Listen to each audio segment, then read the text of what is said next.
Hello and welcome. So today we'll be talking about the books I've read for the month of November. I actually thought I only read 5 books, but apparently now that I'm looking at my Goodreads, I read 7 books. I'm surprised. I really thought I only read 5. Well, one I actually finished in the first week of December, but anyway, I'm counting that as a November book. So the first book I finished, well, it's actually a book I already 3, 5, 6, 7. No wait, it's 8. If I'm counting that one, it would be 8. So I'm just gonna say 7.5 because there's this one book, How to Travel with a Salmon and Other Essays by Umberto Eco. I started reading this book last year. A few pages left of the book, and then I just stopped and never got to pick it back up. And by the start of November this year, I went through it a bit and I just didn't want to finish it anymore. There was just 20 pages or so left. I wasn't motivated enough to read it. I skimmed through the last 20 pages and, well, basically the last few essays that Umberto Eco included in that collection, they're basically about the same with the first few essays. It was a fun read. I enjoyed a lot of it, and even though it's an old book, I think, let me check. It's an early 90s book, but I found it funny that a lot of the essays, especially the taxi one, there was one that was about a taxi, and the message of that essay still resonates here in the Philippines 30 years later. So it's funny in a painful kind of way. It's very foreign, though some parts I got to relate to. So I give it only 3 stars because, yeah, it was fun, it was short, but it got really repetitive. It's like you read 1 or 2 essays and then you just know how the rest of it's gonna go. It's definitely one I don't want to reread. So it's not bad, it's not super good, but it was fun. So yeah, so I'm just gonna put that as my 0.5 read for this year, since I didn't count it as a read last year. Anyway, so the second book I read, actually the first book I read from start to finish for the month of November is this one, Some Days You Can't Save Them All by Dr. Ronnie Baticulon. This is non-fiction, and Dr. Ronnie Baticulon is a doctor from UPPGH. He graduated medicine from UP and is a neurosurgeon from UPPGH.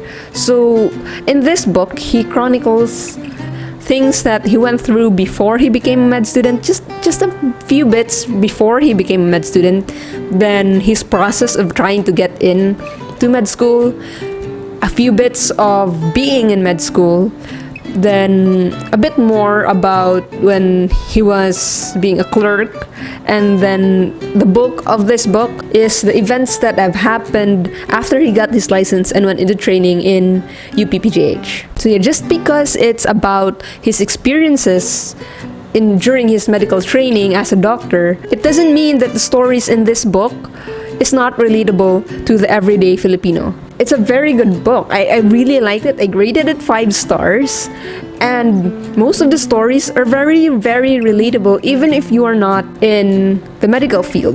Events that you think only happens in those telenovelas or movies, and they're actually real, and some of them are so heart-wrenching, and some of the events, some of the stories are so relatable, and things that I also got to experience when I was working in a government hospital in Cebu back a few years ago. So yeah, just because the events that he wrote about here, which are very real and still happening these days, just because they happened in a hospital in Manila, it's still very much relatable to events that have happened in other places of the Philippines, and that's kind of sad, you know, that it's not an isolated event. Things that happen here, it's something that I wish politicians would read, because if they knew, if they really cared, because a lot of our politicians are so contained in their own bubbles that they don't know that a lot of our countrymen are suffering, and they're so comfortable when they just get tummy aches or they get back pains, they just go to a private hospital. And see, there's the huge problem. If you, a politician, can't even stomach to go to a government hospital to get treated, that you have to go to a private hospital. Imagine that. You, a public servant, can't even go to your own hospital for treatment. There is something very wrong there, and sadly that's our reality.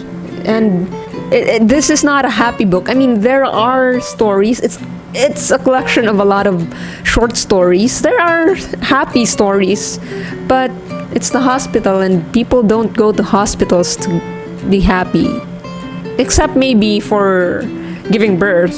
But when you're not in a private sector, when you're in a government sector, even giving birth isn't that happy. So pick this book up if you're ready to feel a roller coaster of emotions while you're reading it, because yeah, it's not something you're gonna want to read if you want something happy. But this book, it gives me hope. So the next book I've read is The Deep Winter Tales from the Five Sides, a Map Weaver novella. This is a novella companion to one of my favorite indie series, and that is the Map Weaver Chronicles. So this Deep Winter Tales from the Five Sides, I think you can read this without reading the main series first. Like, if you haven't read the first book, you can safely read this without any spoilers. So what happens in this novella is it's a collection of short stories. I actually really enjoyed this. I gave it 5 stars because what's different from the usual collection of short stories is that, so there's this place in the Mapweaver Chronicles where there's a group of people, a small community. They converge in the inn, 5 Sides Inn, and they tell stories to get through the winter. So what happens is, in this novella, is that instead of just short story after short story, there's a bigger story that ties them all up. In between the stories, you get glimpses of what's going on in the people inside the inn. So basically, the people in the inn are telling you the short stories, and in between the short stories, something happens, and they all tie up neatly into the novella, and I really enjoyed it. And I think it's also a good introduction to when you start the first book of the series, which is Windswept. It's a self-published book written by Caitlin Bellamy. So yeah, if you want a novella that also has a story outside of telling the short stories, then you're going to enjoy this, and hopefully it will help you transition into reading the main series. The fourth book I read for November is My Fate According to the Butterfly by Gail Villanueva. This is the first book of the month for In Cosmic Dreams by Kat from Her Bookish Side. And I gave this 4 stars out of 5. I think a 3.5 or 4, somewhere there. It's a very Filipino story. It's set in Manila, and it's about a kid named Sab, short for Sabrina, who is obsessed with her fate according to the butterfly. So here in the Philippines, we have this belief that if you see a black butterfly, then someone you know or you yourself is going to die in the next few days. So the thing with here in the Philippines is that we're in islands. It's different beliefs, and I think it was also mentioned there, but that's what their belief is. In my side, for us, which it was also mentioned in the book, if we see a black butterfly, then this black butterfly is a soul of someone we know who has died and is visiting, someone who came to just kind of say, hi, I'm okay, something like that. So Sab sees this butterfly, she thinks she's going to die, and it's almost her birthday. So she's thinking that since I'm going to die anyway, might as well do something that I don't normally do. So she kind of pushed herself to do something that she was afraid of doing. So, well, she's not alone in the adventure because she has her best friend Pepper, who is so, their interaction is really what won me over in this story, because they're just so fun together. Individually, they're okay, but together, their dynamics, it was just so fun to read about. And the one thing I didn't like about it, though, that was that I did not expect it to get really political. It's not a bad thing for a book like this to get political. It just was, I was expecting more of their adventures as a child. It really dove into a lot of political things. I don't mind that. It's just that my mindset going into this book was that this is going to be about a child and they're going to have crazy adventures because she thinks she's going to die. So that was my mindset. And then when I got into it, there's a chapter in there that, or I think paragraphs, that just really dove into a lot of political things. If I had known ahead of time that it was going to go that way, I would not have minded so much. But yeah, while I was reading, it was an in-your-face kind of political topic. And this is a middle grade book, so I don't know. I don't really know what to feel about that when I went in without knowing that I was going to get that. So yeah, it's basically just something you should know before, if you want to read this book, if you're planning to read this book, just know that it really gets political.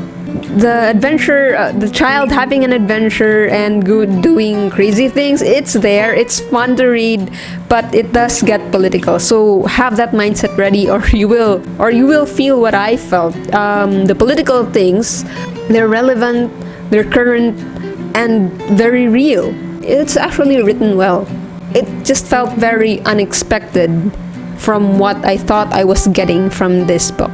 And if you want to know more, you can go and check out In Cosmic Dreams live discussion with Kat from Her Bookish Side and Kate from Your Tita Kate. They had a really fun discussion about this book. You can go check that out. So the next book I read for November is This Is How You Lose the Time War by Amal El Motar and Max Gladstone. So I went through this book through an audiobook, and it's actually very short. It's, I think, a novella. According to Goodreads, it's about 200 pages or less.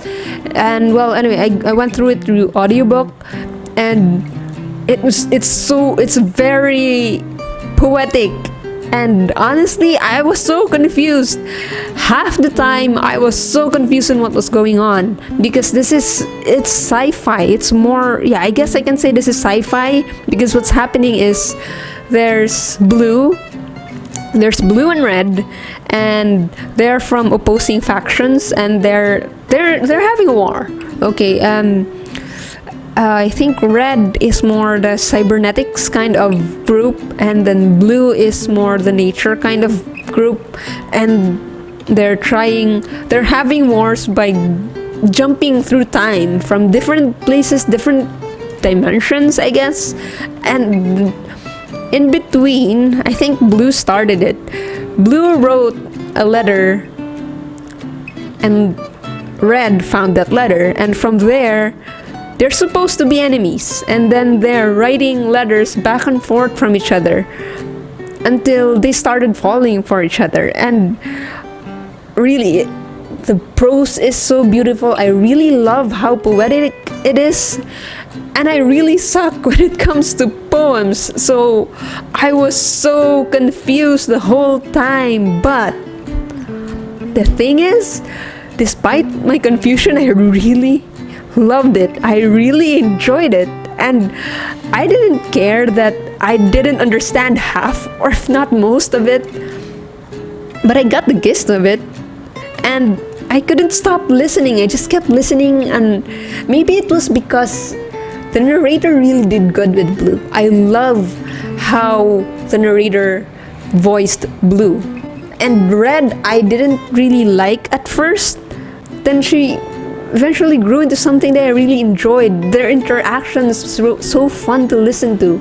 And I think I would not have enjoyed this if I was in a mood to read something very specific. And maybe if I started with an ebook first before the audiobook.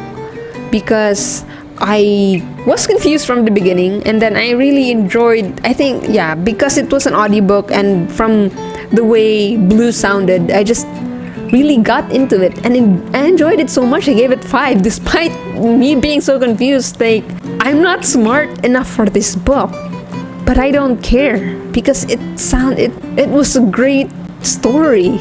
The prose, the plot, the characters, it's short, and I like that it's short. It's the kind of book that I don't want to go longer. You know, like it's perfect as a short one, and I'm glad that they stopped it at that point, because if it got longer, it would have probably gotten boring with the back and forth and all that. How many times can you really keep writing those letters until it just gets repetitive? It's definitely the book where I'm so confused, but I love it anyway. So yeah, if you're not in the mood for something so poetic, you might not enjoy this, and at least you will have that mindset that this book is not that easy to get into, but once the flow gets going, it just gets going, and then it ends, and I love how it ended. So yeah, I really enjoyed this one despite my confusion. I'm just really not smart enough for this book, but I love it.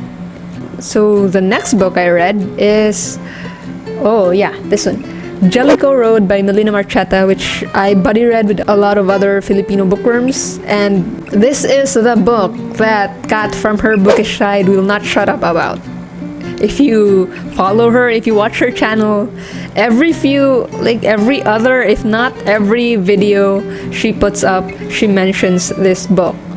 So yeah, I joined in the buddy reading of this book, and it's a surprising book. The thing with this book is that the very first page, the very first sentence is very captivating. Right from the get-go, it just sucks you in, and wow, what is the story about? You just read the first sentence and you just really want this story to be good, because it starts with a car crash, and then it gets a time skip, and that's where the story starts moving along. But this is a dual timeline kind of book, so if you don't like that, you're really not going to like this book at all. You're going to hate this if you do not like dual timelines, because it constantly shifts between the present and a different timeline. The arrangement of this book is so different. It's just written differently, and I will understand if you pick this book up and then you will not want to continue it, because honestly, it took me 200 pages. That's right, 200 pages until it got really, really engrossing. The first 200 pages was a slog to get into, but Kat kept saying it will get better. It will get better, it will all make sense, just keep going. So if you've read this, you're in the middle of it, you're in the first 50 to 100 pages, I'm going to say the same thing. Keep going. It will all make sense in the end. There's a quote from this book that I really, really like. It's right from the very start.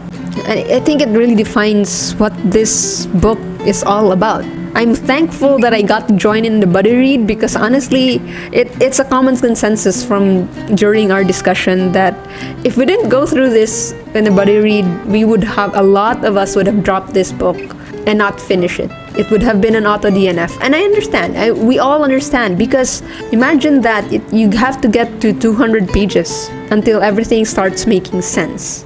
And in this day and age, a lot of people have very short attention span, and most readers these days, in general, they just want to get hooked right from the first few chapters. And you can see that especially from the first few chapters. I think there was that book tag that you read the first few chapters. So yeah, from there you can tell that most people will want to be excited and get hooked from the book from the first few chapters alone. But that's not what you're getting with Jellicoe Road. You have to keep going. It slowly builds the base, and then once you get to the point where everything makes sense, it just hits you hard. And it all makes sense. It makes all those first few hundred 200 pages worth it. But that's the thing, you have to keep going. You have to get there. And I think it's beautiful how the author arranged it that way. You know, like, and it's definitely a book that that should be buddy read. Because if you're going to go through this alone, you might not finish it. You might not get to the point where things make sense. So yeah, and it's a great book for discussion, definitely, because I can't say more without spoiling, but it's a really good book for discussion. I think I want more books like this, you know, more books that uses this kind of arrangement that takes 200 pages to build things up, and the payoff gets that much impact because of such build up in the first 200 pages. But it's definitely a book that you should read when you're in the mood for, or else you're never gonna finish it. So yeah, there's that. It was a great discussion. It's definitely a good book for discussions. So the next book I read for November is The Poppy War by R.F. Kuang. I have very high expectations because of how a lot of people have been talking about this. It's gotten a lot of hype. After the second book, the Dragon Republic was released, and when the third and final book is coming out, it's already out now, but between the space of the release of Dragon Republic until the release of The Burning God, the third and final book, there was a lot of hype for this series, so my expectations was a lot higher. I did enjoy this book, but I'm giving it 3 stars because I can see why it didn't really get that much attention until after the Dragon Republic. I'm still in the middle of reading Dragon Republic, so I think I'll understand the hype after I finish Dragon Republic. So the thing with the Poppy War is that it's divided into 3 parts, and the first part is when the protagonist Rin is going through school, and that was a lot of fun to read about. For some reason, it reminded me of Naruto, and maybe it's because I've been watching a few clips of Naruto while I was reading that. But anyway, yeah, it kind of reminded me of Naruto, where someone's really talented, but they're not shining from their talent because they're built different, and the school is pushing a specific kind of talent. But our protagonist is not that. She shines somewhere else. The whole school thing was really fun because we're also focusing, it's written in the third person, but we're also focusing a lot on Rin. And I think that's where things got really weird for me, because once you got to part 2, war starts and we're taken away from Rin. As a whole, it felt like the series was trying to do too much at the same time.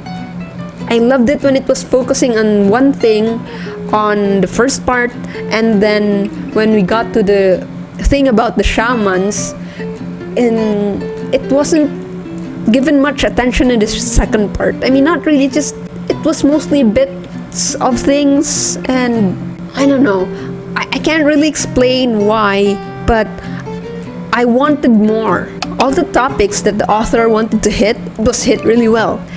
Politics, and I really love how it was going with drug addiction. I love how that was handled. I loved how those important topics were handled, but coming together as a whole, it felt a little lacking for me. As a whole, when it came together, separately on its own, I loved it. I loved the separate things a lot on their own. I loved them, but together, I felt lacking. I wanted more, and more, but yeah, it's good, but I don't think it was super good.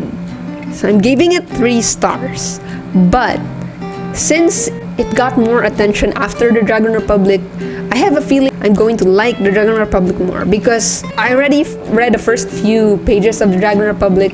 Actually, the first, I think 3, yeah, I finished the 3 chapters, and it's picking up on the things that I wish was talked about more. While I was reading the Dragon Republic, it made me realize that part of what I felt lacking in the Poppy War is that it went on too long. in the sense that it would have been better if it stopped at a certain point, then continued on as a second book instead of just going and going and going and then having the Dragon Republic as a second book. And I don't know, I feel like maybe because they wanted this to be a trilogy instead of more books in a series. I don't know. I feel like I would have liked it better if the Puppy War ended just a bit after the war started, at that point. And then the second book continued focusing on the war, and then maybe the third on whatever is happening in the Dragon Republic. That's just me, I guess. I'm excited to continue Dragon Republic one of these days. Hopefully this weekend. And the last book I read for November is What If It's Us by Becky Albertalli and Adam Silvera. So I went through this in audiobook, and it's the book of the month for Blu-ray book club, and I didn't get to join the discussion because hormones. But anyway, I actually finished this by the first week of December, I think the first few days, but anyway, I'm still counting it as a November read, and I really enjoyed it. I'm actually surprised that I enjoyed it because number one, it's romance, and number two, it's contemporary, and those two are my least read genre, I think. Yeah, but I really enjoyed it. I think I enjoyed it a lot because of the narrators. There are two narrators, one voicing Arthur and one voicing Ben. It's written in first person, but it shifts between Arthur and Ben's point of view. It's kind of weird though. It's a bit weird because once their story starts converging and it's Ben who's narrating, then the voice of Arthur changes because, you know, different narrator, and then we switch to Arthur's point of view. So Ben's voice changed, so yeah, that was a bit weird, but overall I really enjoyed this. Arthur's narration was so fun, but my favorite part is whenever Dylan and Samantha is in the story. Those are my favorite parts of the story. I really enjoyed that because Dylan is just so wacky, and then Samantha is, I don't know, them together is just a lot of fun. So yeah, what basically happens in the story is that it's kind of a meet cute story. It's kind of like a whirlwind romance kind of thing, but it was a lot of fun because Arthur is just, he has no chill, and it was so funny. And I guess I also enjoyed it a lot because of all the pop culture references. There was a lot of mention of Hamilton, and then Dear Evan Hansen, and Harry Potter's also there. It just made reading it a lot of fun. I'm not sure though how that will age. I mean, you know, but that's the thing with stories with pop culture reference. It's like, is that going to age well? I don't know. I gave this initially 4 stars, 4.5, but I'm probably going to bump it up to 5 because despite being in a genre I don't really read much of, it really captured me. I remember the characters, I remember the stories, and I especially love how it ended. I like how it ended because I like how the relationships between the characters were handled by the end, and it also gives us an opening for a possible sequel. And guess what? There is a sequel coming. I'm actually looking forward to reading that sequel because I want to see where the authors are taking this story. Yeah, honestly, because I want to see what happens to Dylan and Samantha. So yeah, there you have it. Those are my 7.5 books read for November. And I'm actually very surprised. I thought I only read 5. I don't know why I thought I only read 5. But there, 7.5. Hopefully I'll get to read more this December because I'm projecting that by next year I won't be reading as much. So how about you? How was your November? Like, did you read a lot? Did you not read a lot? And what are your plans before this year ends? I mean, you know, just a few more. And oh yeah, how are your Goodreads challenges? Yeah, I've already gone beyond my Goodreads challenge. I actually intended to read only 12, and now I'm already at 70 plus. So anyway, let me know in the comments if you read any of this book or are interested in any of this book. So, and also we're currently having a buddy read for the Poppy War, and if you want to join in on discussions, I made a Discord server for buddy reads, and if you want to join in discussion, just tell me and I can add you in. So yeah, anyway, see you in the next one.